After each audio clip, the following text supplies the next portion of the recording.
Bismillahirrahmanirrahim. Assalamualaikum warahmatullahi wabarakatuh. Baik, dalam sesi ini kita akan mendiskusikan bab 29, yaitu tentang medan magnet akibat arus listrik.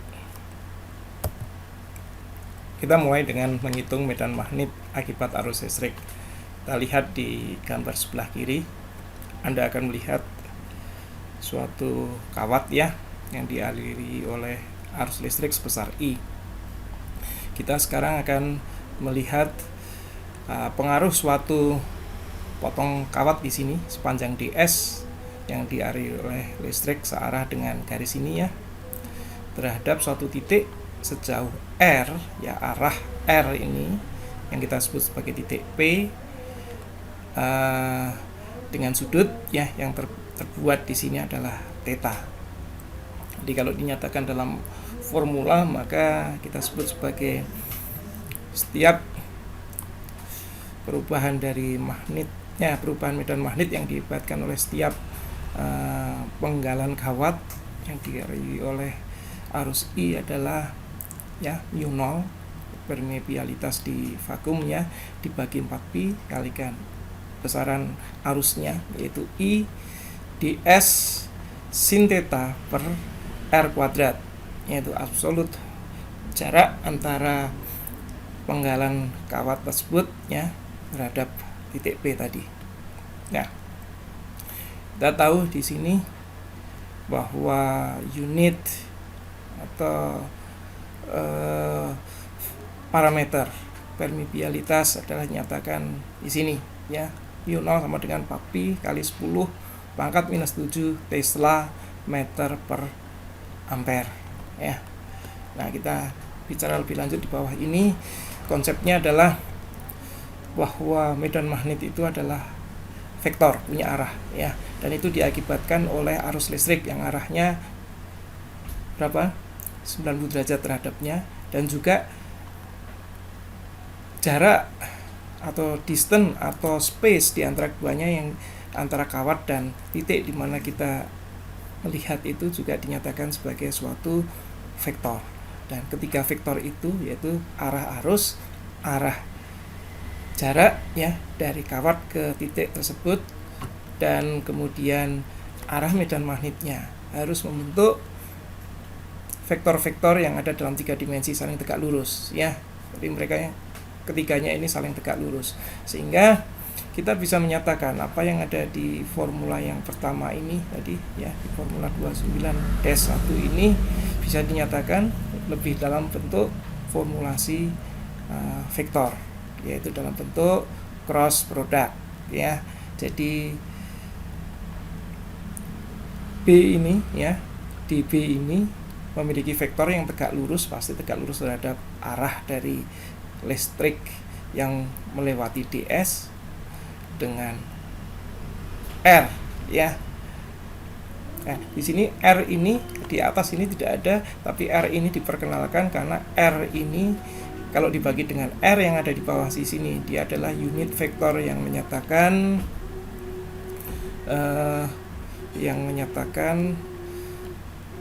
apa ini? Arah dari arah spasial antara penggalan kawat ke arah titik di mana kita menginvestigasi besaran dari medan magnetnya. Nah, rumusan ini kita sebut sebagai rumusan atau hukum Biot-Savart ya.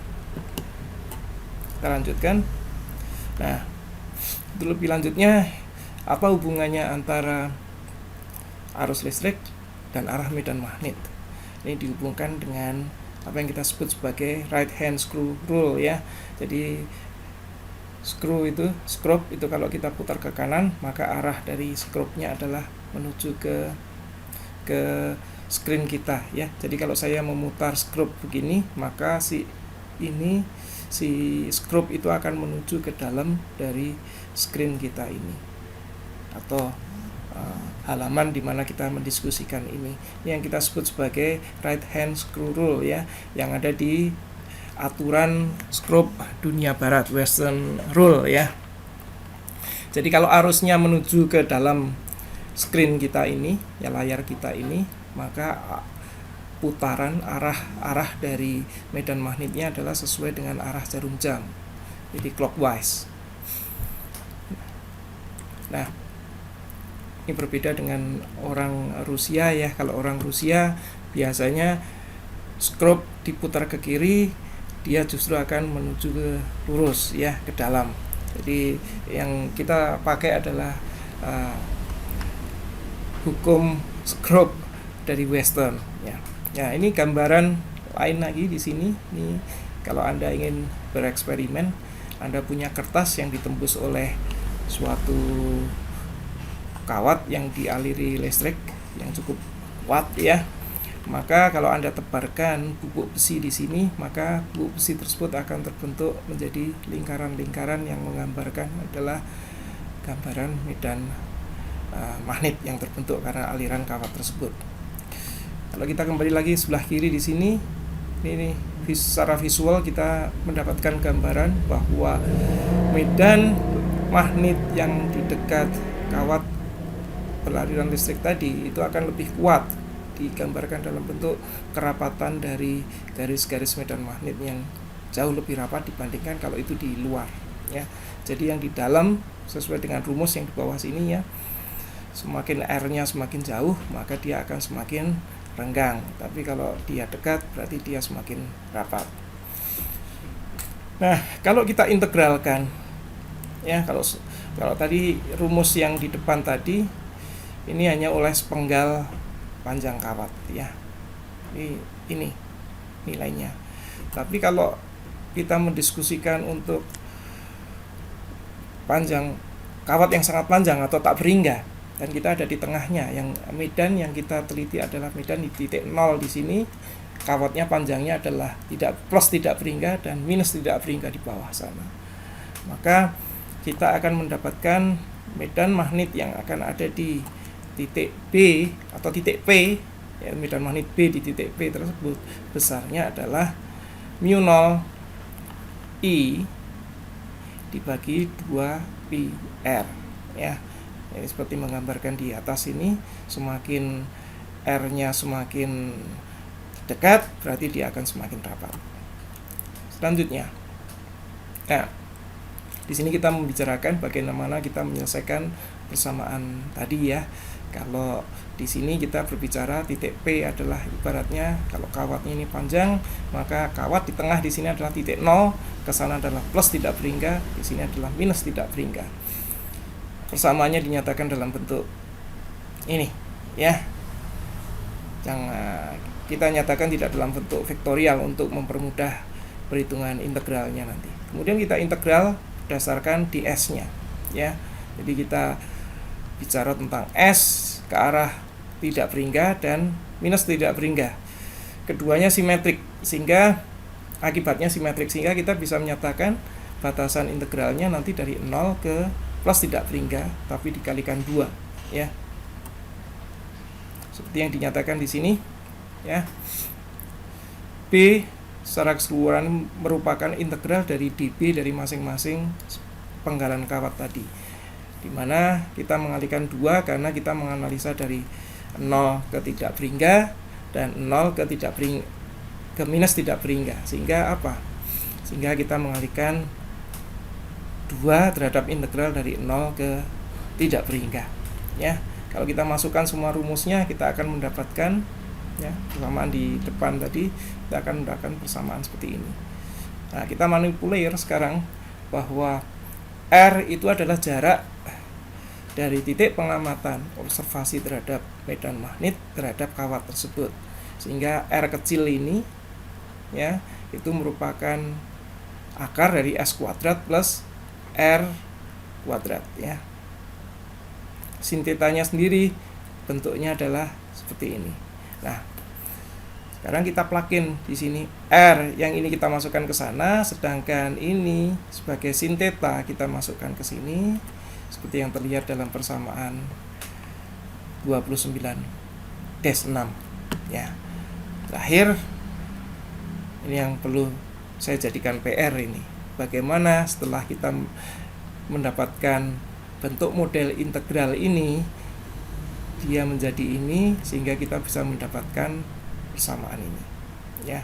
Jadi Anda lihat ini adalah medan magnet yang diakibatkan oleh kawat yang panjangnya tidak berhingga, dari minus tidak berhingga ke plus tidak berhingga terhadap suatu titik yang jaraknya titik P yang jaraknya R kapital dari kawat tersebut. Nih hasilnya ini, ya. Atau di sini kawat lurus panjang. Tapi kalau kita melihat dari 0 ke tidak berhingga atau 0 ke minus tidak berhingga, maka hasilnya pasti separuhnya, ya. Ya, tadi kalau kita berbicara yang di depan tadi adalah rumus untuk pengaruh arus yang lewat kawat tidak berhingga panjangnya, ya. Sekarang kalau kawat tersebut melingkar, dan bahkan kalau melingkar itu lingkarannya penuh menjadi suatu putaran, apa yang terjadi? Nah, kita lihat di sini.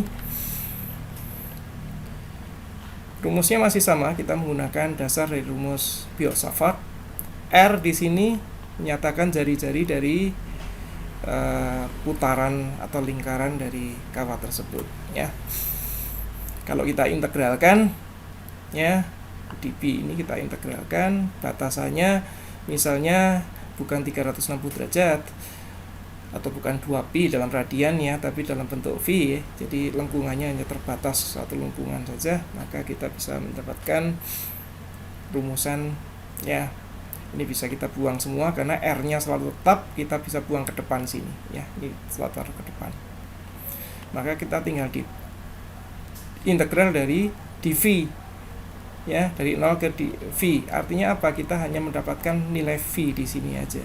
Sehingga apa? Kalau rumus ini, ya, kita aplikasikan ke suatu, kalau kita punya suatu kawat yang melingkar penuh, maka V tersebut bisa kita replace dengan 2pi, ya, seperti yang terlihat di sini. Maka kalau kita ini kan, kita bisa menulis bahwa pada pusat lingkaran penuh, maka di tengah dari atau di titik pusat dari lingkaran tersebut, maka besar medan magnetnya adalah mu0 I per 2R, ya. Jadi semakin besar R-nya, maka semakin mengecil medan magnet di tengahnya. Kurang lebih seperti itu. Ya, kalau di pertama kita telah mempelajari apa tadi tentang pengaruh arus listrik dalam kawat yang tidak berhingga panjangnya pada pengaruh medan magnet ke suatu titik secara R, ya. Kemudian pengaruh listrik yang lewati kawat melingkar, ya. Sekarang kita akan mendiskusikan gaya di antara dua arus sejajar. Jadi di bab 28, satu bab sebelumnya, ya, kita telah belajarkan bahwa kalau kita mempunyai suatu kawat yang dialiri oleh arus, kemudian dia mendapatkan medan magnet, maka dia akan mendapatkan gaya atau tergeser karena medan magnet tersebut sebesar gaya F. Nah, F-nya itu tergantung medan magnet yang ada di situ dan arus yang ada di situ serta sudut yang terbentuk antara arah arus dan arah medan magnet. Lebih seperti itu.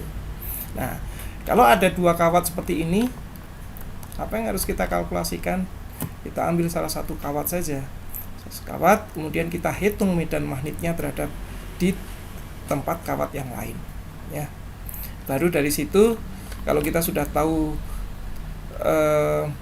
medan magnet di kawat satunya, maka kita bisa menentukan nantinya arah dan besaran dari gaya yang dibuatkan oleh yang terjadi antara kedua aliran listrik tersebut. Nah, sekarang kita coba menganalisa seberapa besar pengaruh aliran listrik yang ada di kawat A ini, ya. Arusnya sebesar IA, ya.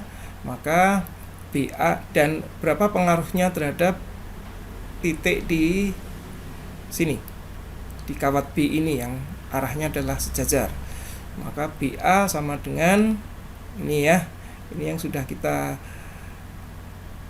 pelajari sebelumnya di 2 2 slide sebelumnya ya, bahwa pengaruh listrik yang mengalir di kawat A terhadap kawat B ya, atau di titik B sini, di kawat B ini adalah sebesar ini. D adalah jarak ya. Nah, sekarang kita ingin melihat berapa besaran gayanya. Nah, kita sudah dapat BA-nya, tinggal kita sekarang menghitung IB-nya berapa. Karena BA ini arahnya pasti tegak lurus terhadap IB dan juga terhadap IA. Kita sudah paham itu sebelumnya. Nah, maaf. Nah, sekarang gayanya sebesar berapa? Nah, gayanya pasti harus dikalikan dengan L-nya juga, karena gaya kan tergantung dari panjang kawat yang terpengaruh itu. Jadi kita kalikan L, maka kita mendapatkan apa? Total gaya yang dialami oleh kawat B ini karena pengaruh kawat A ya. Arahnya kemana? Karena arah arus ke sini, arah B adalah ke bawah sana, maka arah F sesuai dengan hukum tangan kanan kita bisa mengenal kalau arah dari arusnya itu sama, maka mereka akan saling tarik menarik ya. Si gaya FB karena A ini adalah dari kawat B menuju ke kawat A ya.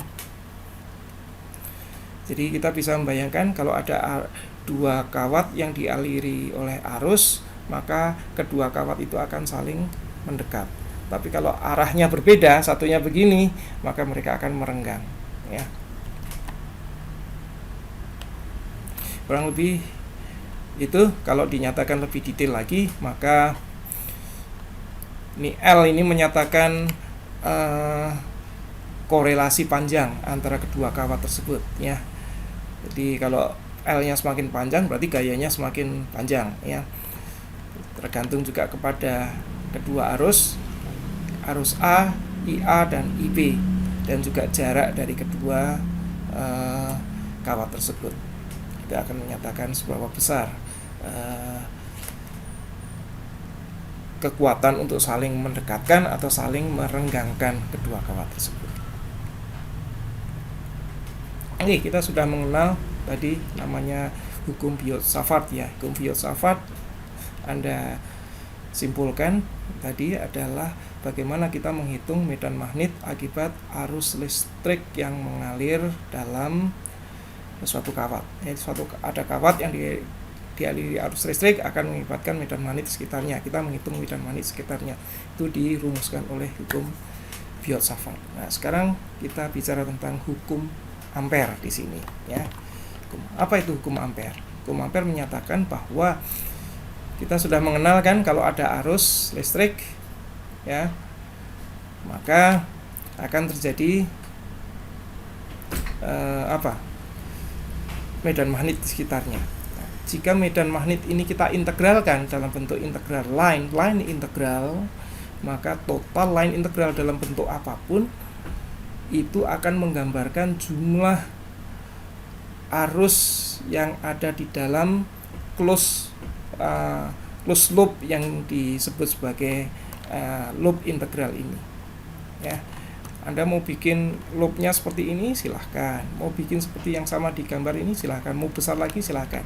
Totalnya semua akan menyatakan jumlah dari kedua arus ini. Oke. Nah, di sini dinyatakan bahwa integral namanya line integral B dot ds. Kenapa dinyatakan dalam dot ds? Karena besarannya adalah dalam besaran skalar ya.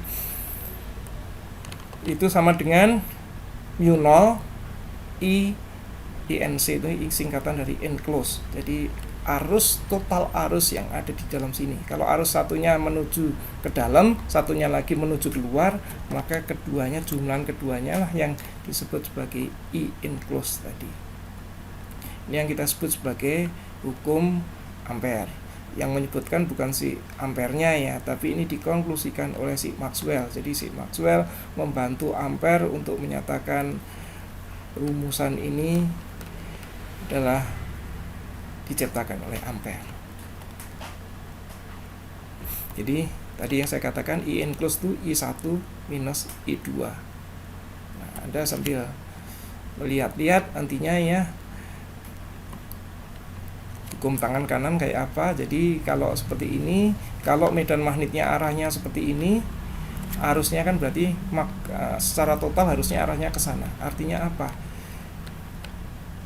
I1 harus lebih besar daripada I2, kurang lebih seperti itu.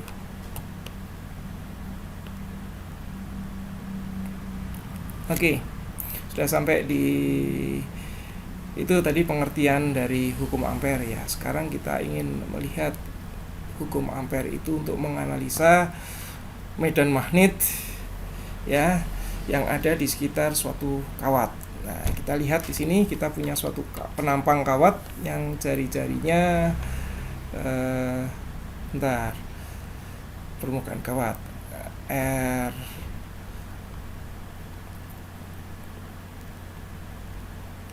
Nah, ini kawatnya ini ya. Sekarang kita lihat. Kalau kita menganalisa ini ya dalam lingkaran yang luar ini, maka kalau kita menggunakan medan magnet yang di luar, maka kalau kita integralkan dot ds ya, itu akan sama dengan B ya. Karena semua medannya kan sama ya, maka panjangnya ds-nya itu adalah 2πr ya, kurang lebih seperti itu. Sedangkan kita tahu di dalamnya adalah I ya, kawat di dalam sini adalah I ya, besarnya ini. Ini kawat ini. Jadi ini kawat, permukaan kawat, sedangkan kita mengamatinya di luar. Kita seolah-olah menganggap arus ini merata semua, sehingga rata-rata seolah-olah kita menyebut titik dari arus itu ada di tengah sini. Padahal dia merata di seluruh permukaan dari kawat tersebut. Maka kita bisa menyatakan bahwa B ya itu sama dengan mu0 I, itu arus yang lewat di seluruh penampang kawat ini dibagi 2πr. Jadi R-nya bukan ke sini, bukan dari sini ke sini, tapi dari sini permukaan ini ke dalam sini ya. Jadi ini adalah kita sebut ini adalah lingkaran investigasi, karena kita menghitung medan magnet, integral medan magnet berdasarkan lingkaran ini.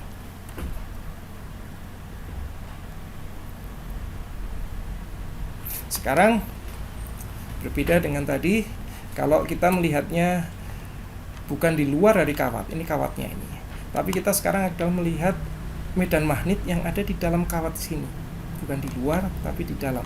Jadi seperti yang ditunjukkan di sini. Kalau ini adalah permukaan kawatnya, maka kita ingin mencoba melihat medan magnet yang ditimbulkan oleh si arus itu di sini. Nah, kita masih ingat di hukum Ampere bahwa keseluruhan arus listrik itu dinyatakan dalam bentuk B dikalikan lingkarannya ya, panjang lingkarannya kan, atau keliling kayak itu. Jadi kalau kita mengamati di daerah sini ya, karena ini R ya, R-nya kan kecil, sedangkan R besar itu menyatakan lingkaran dari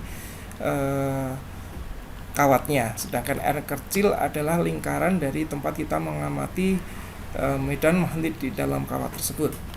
Maka I enclosed di dalam sini, di dalam R kecil ini, maka besarnya adalah I P ku ya, luasan dalam dibagi luasan luar kalikan I ya. Jadi ini merupakan arus I enclosed, arus yang ada di dalam permukaan di dalam sini.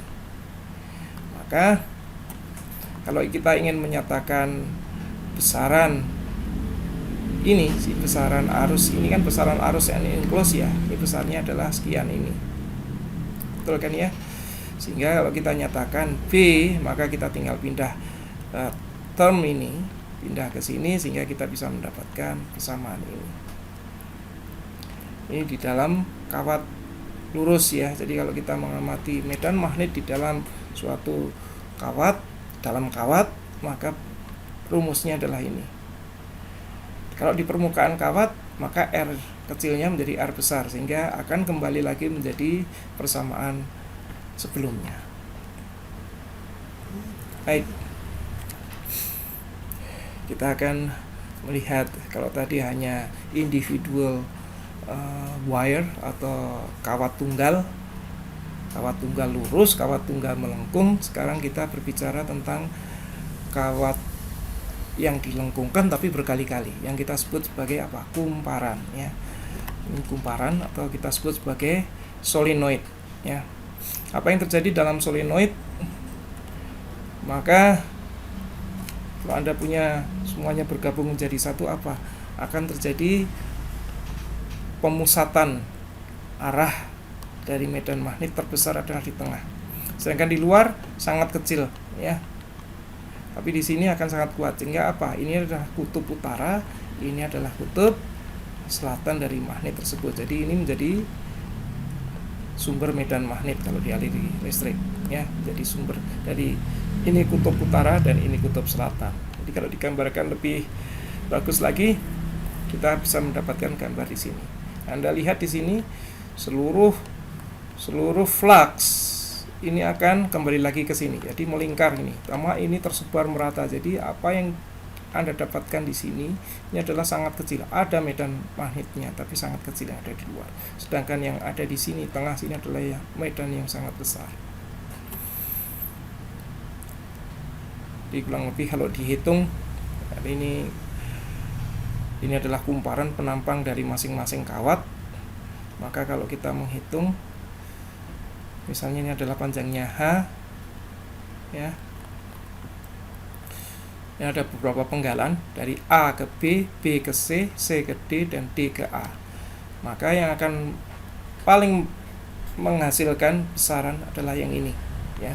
Sedangkan integral yang apa? Dari B ke C hampir dikatakan 0, karena ini adalah yang di garis ini adalah hampir 0, karena dia saling mengkompensasi antara kawat satu dengan kawat lainnya, saling mengkompensasi, sehingga ini adalah 0. Begitu juga dari D ke A juga 0. Ini 0, ini 0. Ini kecil sekali, sehingga kita bisa mengafikan ini tidak 0, tapi ini kecil sekali. Dari C, ini bukan E ya, ini C ke D, ini akan kecil sekali. Tidak 0, tapi kecil sekali. Sehingga apa? Yang paling besar adalah ini, sehingga kita bisa mengatakan E enclosed, ya. Itu kurang lebih kalau kita menyatakan di sini adalah INH, ya. H itu adalah panjang ini, ya, panjang dari sini ke sini, H. Sedangkan N adalah jumlah kawat lingkaran kumparan tersebut persatuan panjang. Jadi kalau misalnya panjangnya adalah di sini adalah 1 meter, sedangkan setiap satuan panjangnya misalnya ada kawatnya itu ada 1000 per meter, maka kita bisa mengatakan NH ini 1000 per meter kali meter sama dengan 1000. Jadi kurang lebih kita bisa menyatakan E enclosed di sini adalah sama dengan 1000 ampere atau 1000 ini. B kali H, ya, kita bisa menyatakan B itu sama dengan apa? Ini kan BH ini, ya, B kali H ini. B kali H berarti sama dengan INH kalikan mu0 ini, ya. Mu0 ini dari sini, ya. Sehingga kita bisa mendapatkan formula di sini untuk solenoidal yang ideal. Di sini ideal itu kita menganggap bahwa medan magnet dari C ke D ini adalah 0, ya, mendekati 0. Maka rumusnya adalah B, ya, medan magnet di tengah sini itu B sama dengan mu0 I kali N, di mana N adalah jumlah lilitan per panjang, ya. Jadi kalau kita bisa mengatakan di sini ada panjang H, maka jumlah lilitannya adalah N kali H, ya. Oke. Kita beranjak lebih lanjut, kita mempelajari tentang medan magnet dari toroid. Ya, apa yang terjadi di dalam toroid? Kalau tadi di depan sini, ya mungkin gambarnya lebih ini. Kalau dalam solenoid itu medan magnet itu seolah lurus ya, sepanjang solenoidnya ya, lurus ini. Jadi di sini utara, di sini selatan, di dalamnya dari selatan ke utara, tapi di luarnya dari utara ke selatan. Sedangkan kalau di dalam toroid, medan magnet itu muter seperti ini ya. Dan besarannya adalah, kalau dalam bentuk integral, B kalikan keliling dari, kalau kita tahu di sini adalah R ya, kita ingat isinya jari-jarinya R, radiusnya, maka panjang ke totalnya ini kalau kita integralkan, B kali R itu sama dengan apa? Mu 0 I kali N. N itu adalah, N capital itu sama dengan N lowercase kali H, kerapatan kumparan kali panjangnya. Kalau N besar ini menyatakan jumlah total dari lilitannya ya. Oke, ini sama ya. Jadi kalau kita gabungkan rumus itu, B sama dengan ini ya. Ini adalah rumus medan magnet yang ada di dalam toroid. Dan kita tahu, seperti juga di dalam magnet permanen, magnet permanen itu ada U dan ada S ya. Seperti juga dalam elektrostatik, kalau kita punya muatan positif dan muatan negatif dipisah, kita akan punya namanya dipol elektrostatik. Kalau dalam magnet kita sebut sebagai dipol magnet ya.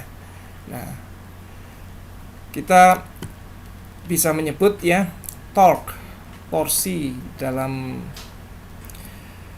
medan magnet itu dinyatakan, dan itu medan magnet yang dihasilkan oleh kumparan itu dinyatakan dalam bentuk rumusan. Ini sudah ada di bab sebelumnya, bahwa tau torsi itu sama dengan mu cross atau cross product terhadap I ya, dimana mu itu adalah N capital adalah jumlah lilitan kalikan arus yang ada di dalam lilitan tersebut kali luasan dari lilitan tersebut. Jadi ibaratnya kalau ada